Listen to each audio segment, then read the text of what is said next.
jumping in. Daybreak, our first map in this best-of-5 finals.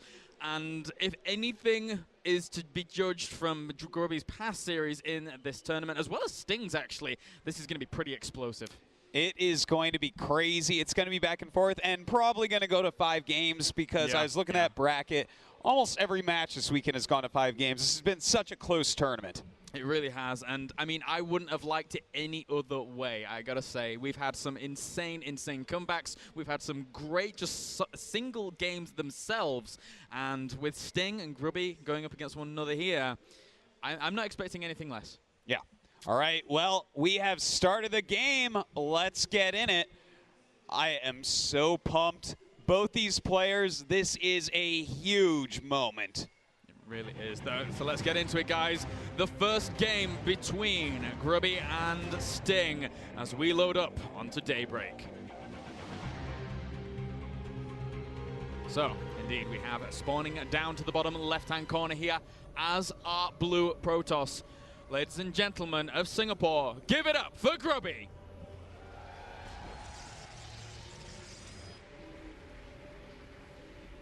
And spawning up to the top right-hand corner here as our red Terran, recently joining Western Wolves. Give it up for Sting!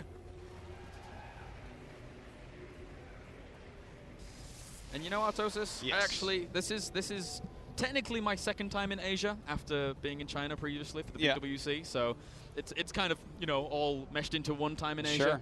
And actually, being here in Singapore, actually seeing how much passion that these fans have out here is absolutely fantastic. I know it. Guys in the audience, give yourself a round of applause. You have been great today. So good. I've gotten to meet so many of these Singaporean fans and other fans from the region that have actually come here just to watch this tournament, and they have been nothing short of awe-inspiring in their passion and dedication to the wonderful, wonderful world of esports. It's been fantastic. So, guys, we are in game number 1 right now. Sting is going for command center first. Actually, I'm loving this opening here on Daybreak to kick things off against Grubby. It's a good choice. If you look at what Sting has done in the past, he cheeses versus Protoss. Yeah. He does weird builds all the time against everyone, but against Protoss, this guy still 1-1-1s a lot, lots of Hellion drops, lots of crazy timing all-ins. But to open with this is a strong, economical opening that Grubby may not be expecting here. Yep, he scouts him out, sees everything that's going on behind this. Grubby, meanwhile, will just probably play his own normal game as he's going down for his Nexus after Gateway, so not even going up to that cybernetic score. Realizing his opponent wants to play a bit more of an economical game, he's going to play one too. Well, it's a good choice. He's got to get that command center up ASAP. Look at this. He's going to get the... Oh, no! Grubby just barely loses that SCV. He knows that was a blunder. That's not a good way to start the series. That can get under your skin sometimes. Yeah, just that probe loss there. Lack of a little bit of micro, but still Sting right now. Going to head into his opponent's main base, have a look around, see the cybernetic score going down, as well as already seeing that Nexus. So from here on out, Sting also knows his opponent isn't going to be going for something too crazy in terms of the aggression. Yeah. So he might hold off on like that bunker for just a little bit. Well, you know, Grubby right now, he's going to go normally from here, I feel. You know, he's going to go ahead, get his robo and a couple more gates up, and try to figure out what's going on. But what will Sting do? Because I feel like he always tries to take an advantage in one way or the other. Never plays straight down the center. Super early on is what you're saying. Yeah, yeah. It can be scary. It can be scary. I mean, there's a few things that Terrans can actually go for. Like, you know, even a lot of barracks early on this map can be very strong because of the way in which the chokes actually work on Daybreak. There's 2 chokes for you to cover there going into your natural.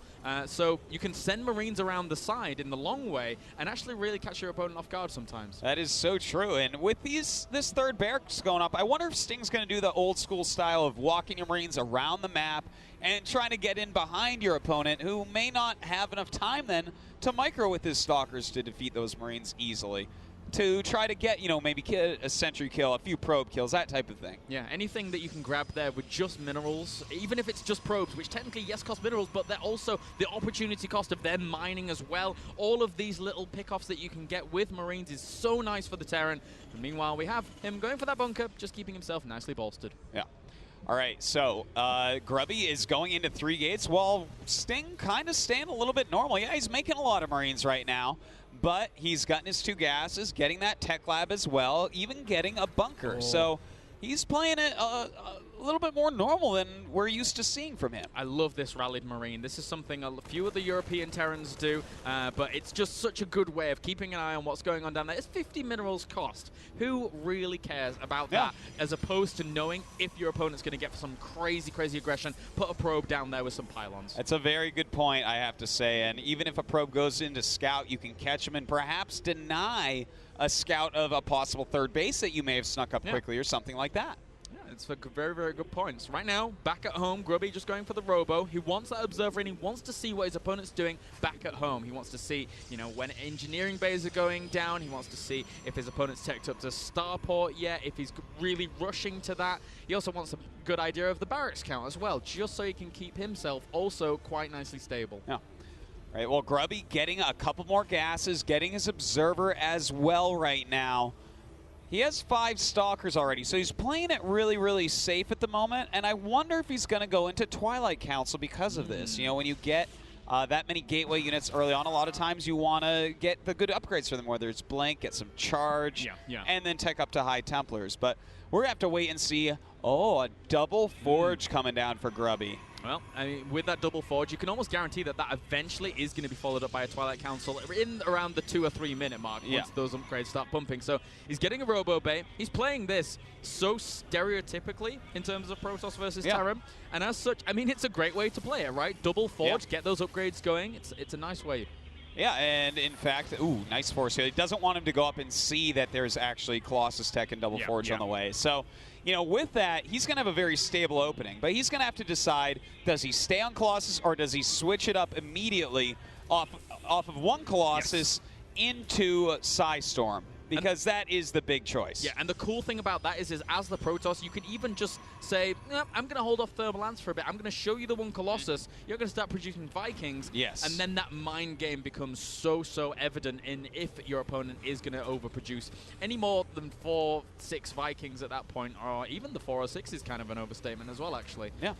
And yeah, in fact, against one unranged Colossus, you probably, I mean, if you get 2 Vikings, I'm almost surprised. I feel like the medevacs are actually more worthwhile. So we'll see what he does there. He has already got that Colossus halfway done, adding some more gateways as well, starting to put up some pylons to see any incoming drops. And this is where it gets exciting, guys, right here. We're going to have Sting moving out in a moment. He's going to figure out what Grubby has, and then he's going to make his choice. Does he make another command center, or does he throw up another starport to maybe try to hit a kill timing? Yeah, Sting is moving out right now. He's going to move into the middle of the map, but chances are as soon as he sees that first Colossus, he'll turn right back around. He has 2 options. Either control phenomenally, snipe out the Colossus, or just turn around and go home. Because if you don't, then you are going to get slaughtered by the Colossus. That is right. All right, so right now Grubby is just turtling pretty hard here, and that's going to be fine because Sting isn't going for any more economy. He hasn't added anything else, such as another command center in his 3rd base area. So, you know, he is just powering up with a big army right now. Now, when he sees the Colossi, will he add the second starport? I feel like he will. I feel like he's maybe going to go for that very Viking-heavy attack. No, you're right. Just watching the way Sting has played this out and how he was playing in the TSL4 as well, it sort of kind of makes sense, right? He's an aggressive player. He likes to be in an aggressive stance. He likes to put his opponent on the back foot. And right now he's moving out. He's actually macroed so well off these 2 bays. 40 supply up almost on Grubby. Grubby is spreading himself in terms of the upgrades and all of the buildings, but still, this is going to be a little difficult. Yeah, Thermal Lance not quite done. Oh, Grubby losing a few units here almost for free. But Sting has to be careful of these force fields, starting to push in a little bit. And at home, he's adding his 2nd starport. So Sting has made his decision. He's going to make a lot of Vikings, but will he do the SCV pull with it? And that could come to fruition here. We have Grubby for now just poising himself, trying to get himself in a defensive-minded location. With 2-2 on the way, if the push is delayed by that time, then he's going to have a really, really nice base for his upgrades, and his army is going to be considerably stronger as well with those Zealots tanking so much damage. Well, you know, Grubby right now, how much scouting does he really have around the map? He hasn't seen if there's going to be a 3rd. He doesn't really have an observer out there to see what's going on. So, you know, I feel like what he has to do right now is add a Templar Archives, but hold hold on. This is a big draw. Oh, there's a cannon already there. Sting realizes he pulls back. Grubby knew it was coming as well. He moved his Stalkers all. He positioned them for just a little second there. Meanwhile, we have 3 Vikings on the way at any given time right now for Sting. So he's producing a very, very strong counter offensive to what we're seeing here from Grubby right now. And Grubby, I feel, at this point has to switch. Oh, but that drop is actually going to be able to breach. Yeah, that drop is coming into Grubby's main base right now, and this is an issue because Grubby's main army is down here. Well, that drop is doing huge damage, going after that robotics that had a Colossus halfway done. Uh-oh, this is a huge amount of damage being done to Grubby. Oh, he's actually going to evacuate those Colossi. Could have potentially been caught out of position by that bio, but he decides to play safe. He decides to play cool. He knows he has his 3rd command center. There's always that sketchy moment for the Protoss where you're bringing the Colossus back from the front. They go there quicker because they can cliff walk, and then sometimes the drop can snipe them out, but it didn't happen here. No, it did not. You know what? The way Grubby's playing this, he actually went up to 8 gates and was making a Colossus. I think he was going for an 8-gate 4 Colossus timing, but losing that very important robo, he started charge, he's getting 3-3, and he's going for that Templar Archives. Grubby, for certain right now, is behind. Yeah, he really is. He needs to try and somehow recuperate his losses here. It's kind of a little difficult with Sting having such a big army right now. He has 7 medevacs, 24 Marauders, and 39 Marines, all going up to 43 right now. So Storm is on the way. He's getting 3-3, and I guess the timing is where Storm finishes and Charge finishes for him to try and really, really ramp up some pressure. I do wonder if he's going to go in for that attack. I could see Grubby staying back and just saying, all right, you know, Colossus, perfect upgrades, Storm. Maybe he takes another Nexus. He is taking the 3rd already, of course, but he could take that 4th, set up a good perimeter to stop drops, and play the long macro game. It's true, but I think realistically looking at it, unless Sting has as phenomenal like late game TVP as like Empire Happy, for example, in the European scene, then it's gonna get worse and worse for Sting. So I feel as if he needs to make something happen when he's maxed out. Right now he's accruing a bank, and if he can put on some hurt against Grubby here, he'll be in a much better position than letting it go. That is for certain. All right, he is moving around right now. He's making his Ghost Academy at home, getting a couple more command centers. By the way, his 2-2 is going to finish after the 3-3 Grubby, so he's going to be down in upgrades no matter what. But this may not be the best time to actually hit. Storm is finishing up in just a little second here. I think he might be able to get the cancel on that Nexus, and that is going to be a big deal here. Sting moving around, poising himself, doing such a good job of limiting Grubby right now. Well, this is looking rougher and rougher for Grubby. I mean, he's got his Storm now. He's about to have 3-3. This is the timing he needs to move out and do something against Sting's army. Yeah, he does. He really does. There's a Zealot now moving out, trying to spot exactly what's going on here. A few more Stalkers moving down to try and claim his 3rd once again. But you know you're in a bad situation when you're trying to claim a 3rd around the 17-minute mark here against the Terran, who has already had the 3rd and has a 4th and 5th command center landing. Wow! Yeah, he has not even scouted this yet, so this is a big issue right now for Grubby. And another forced cancel. I'm feeling more and more like Grubby just has to go all in with this army. Yeah, Grubby is just so far behind right now. He tries to throw Storm's force fields and everything to deal with this. And actually, the longer this goes on right now for Grubby, because he's in such an economical deficit, once these ghosts come out, and then this mid to late game that we currently experience then switches in the favor of Sting, and Grubby, unless he can get the economic going, is going to be in a terrible spot. He certainly is. All right, he's maxed out right now, Claris. He's moving out. There's no longer a contain.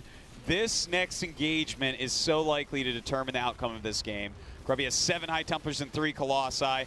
Ghosts are just now popping out for his opponent, so let's see how this goes. He's catching a lot of those Zealots very, very quickly there. The SCV's coming off the line as well. He just wants to bring down those Colossus. If he can do, he should be in a good shape. But actually, there's not that many Vikings left over, and the Zealots trying to tank as much as they can do. But they're all pinned up against the Planetary Fortress here. That Planetary Fortress dealing out so much damage, so close in terms of supply right now. But Grubby has to pull back. Fantastic control there by Sting. Really well done with these Archons and Sentries left. He's trying to fight, but this is way too many units, and Sting running forward snipes that Colossus off and will kill off most of the rest of his army. Grubby in a terrible spot. At this point, he's only mining off of 1 base. Chasing him down right now with that bio army. Technically, both players don't have too much of an income here. 47 workers to 60. But right now, I mean, nice Storm there actually trying to pull Grubby back into this. So actually, 47 SCVs across this many bases is really not that much. No, it is pretty low. You're right. But he's got how many command centers now? He just went up to 1, 2, 3, 4, 5,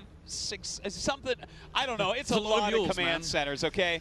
He has planetaries up as well, so he can't really be attacked because all the Colossi are dead. And Sting is going to be able to regain his economy, whereas Grubby going to have a harder time of it. Yeah, it really is. I mean, there is that potential that it could stabilize. Nice snipes. They're actually catching one of the High Templar. Nice feedbacks as well, draining all of the energy. Grubby feels like he might have to push in at that point with getting that advantage, but still there's too much bio there. He can't push in against that with not really that much AoE damage. Seriously, he keeps warping in charge lots, which are obviously a very good and powerful unit in the matchup, but with that, he has to make High Templars, and those High Templars are getting sniped over and over and over. He needs splash damage to actually connect, and if he can't do it, he will die. Yeah, the Grubby here has...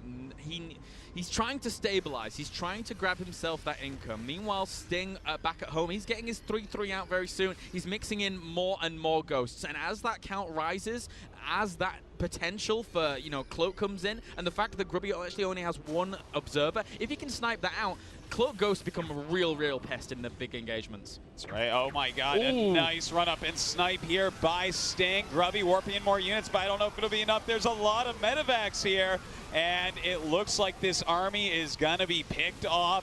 Grubby's supplies falling below 100. Yeah, just not enough AoE damage at all. The Zealots were good and dandy in terms of tanking, but when it comes to the DPS, there you go, GG for game number 1. Sting takes that 1-0 lead. I tell you, Sting playing against his own style that we've seen previously in tournaments, doing a great job there in game 1 against Grubby. He really did, guys. So let's send it over to the analysis desk where they can give us a little bit of a rundown as to what happened right there. So really a fantastic game number 1 there. Sting going 1-0 up over Grubby. And that was actually a pretty entertaining game 1. Blisk, why don't you talk us through the openings that were used and the kind of builds that our players were trying to go through? So Sting started off with a command center first, and then Grubby couldn't get any units across the map so fast because it was daybreak. It's a very long rush distance. Yeah. So he decided to take probes off gas and then go for a Nexus faster himself. Sure. And then Sting followed up with a 2-Rax. And Grubby probably thought that there was pressure coming after the 2-Rax, after the 15 command center, because, well, he knows that Sting is a very aggressive player. So he overmade Stalkers, which delayed his tech by a lot. And we actually saw a little bit later on in the game as well, there was a really nice attack sort of coming in towards the natural, and then also simultaneously a big drop in the main. Pig, you saw that, and that was a pretty big moment there. That was really perfect. As we were watching that, Blisk was saying it would be really nice if he picked up and dropped here while hitting at the front. Yeah. And Sting just did it perfectly. He went in, he sniped the Robo. He didn't overextend though. He sniped the Robo while pressuring at the front, taking out some Zealots, and then picking up and escaping without losing anything. Getting ahead for absolutely no loss. So that was really fantastic play from him there. Yeah, and from that point onwards, of course, Sting, do you think do you think it's better to keep up the aggression at that point? Do you sit back and sort of just keep going? Like, what happened from there? How did the game evolve from Sting's point of view? I think he played it really nicely. He actually delayed his Vikings for a very long time in order to just have this big, massive bio out on the map. And he was just constantly out there, making sure Grubby was uncomfortable, going in and sniping the 3rd base once he was maxed. And at this point, Grubby, he had the tech advantage. He had Colossus, he had Psystorm, he had this great composition with 3-3 against just the 2-2 upgrades, and yet he was forced into doing a very big counterattack because he was on 2 base against Sting, who was just covering his side of the map with expansion. So if we hop into the replay now, we can just take a look at this one key engagement where Grubby counterattacked and had to do fatal damage with that attack. All right, so, well, oh, slow that down. And here he comes in with this engage. There's only one ghost out on the map, but Grubby whiffs 2 storms completely there. He only has 4 storms total, and then his Zealots are stuck behind each other in this engage. The Planetary Fortress finishes mid-engage, and a lot of the Zealots waste their time attacking that. Meanwhile, Sting's spread is absolutely perfect in this engagement, and he just cleans up Grubby's superior army through perfect positioning and control. That's a great point you have there. And I actually want to touch on something you just mentioned, Pig, because Blisk, you mentioned this earlier on in the game. Sting got to 200-200 pretty quickly there in that game, and then you looked at it and thought, hang on a second, this composition's a little bit off. Yeah, exactly. He maxed out really fast with a lot of bio units, but then he was lacking on ghosts, and Grubby already had so many high Templars with Storm, with 3-3 out, and with no ghosts against a Protoss army with higher upgrades. It is very hard to fight as a Terran.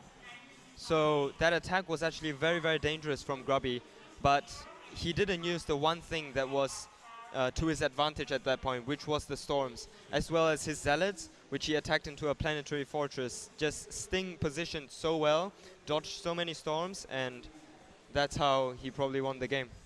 All right, guys, so that's going to be it for game number 1 here from the analysis desk. Let's get into game number 2 with Kalaris and Artosis.